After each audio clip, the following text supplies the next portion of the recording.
আমরা সাজনা বলেছিলাম, সাজনা দিয়ে ডালটা রান্না করবো। ওখানে আমরা সাজনা দিয়ে ডালি পাতুরি করতেছি। এটা হলো সাজনা দিয়ে ডাল মাঝারি পাতুরি।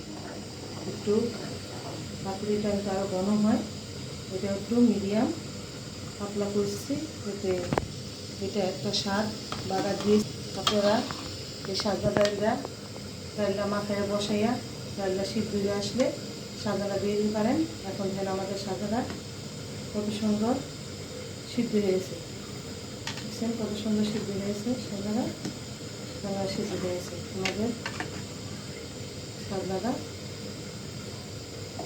অনেক সুন্দর সফট হয়েছে।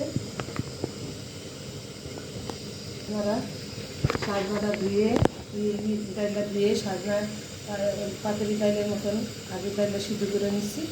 তারপর আমরা ডালটা হালকা একটু গোড়া দিছি, সাজনাটা আশ্বাস নিয়ে সাজনাটা ডালের দিকে দিয়ে দিছি, পানি দিছি পরিমাণ মতন, লবণ দিয়েছি, জিরা গোলা দিছি, আদা রসুন দিছি, আদা রসুন দিছি।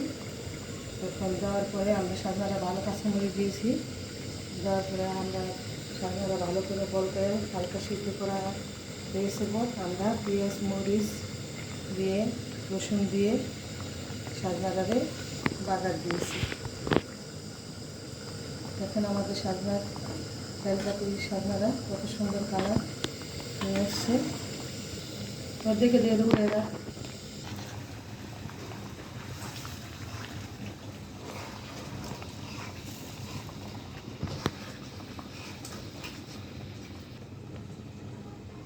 সাজনাটা হয়ে এসছে। আর একটু ঝাল দিব, আঁশটু কাটটু বাড়াই দিই,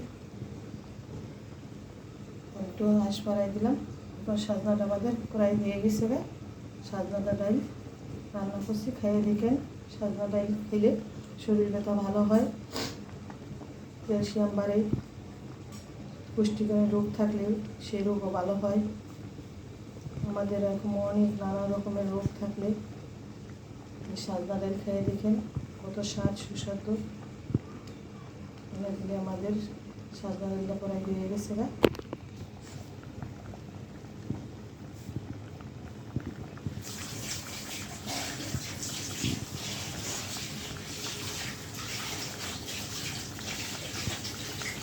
সাজনাটা প্রায় ঘনিয়ে এসছে।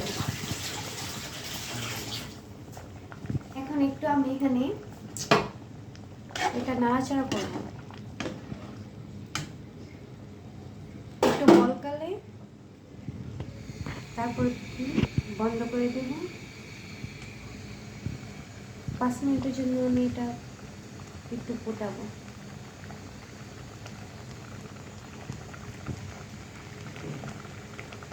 তারপরে আমাদের সাজনার রেসিপি হয়ে গেল।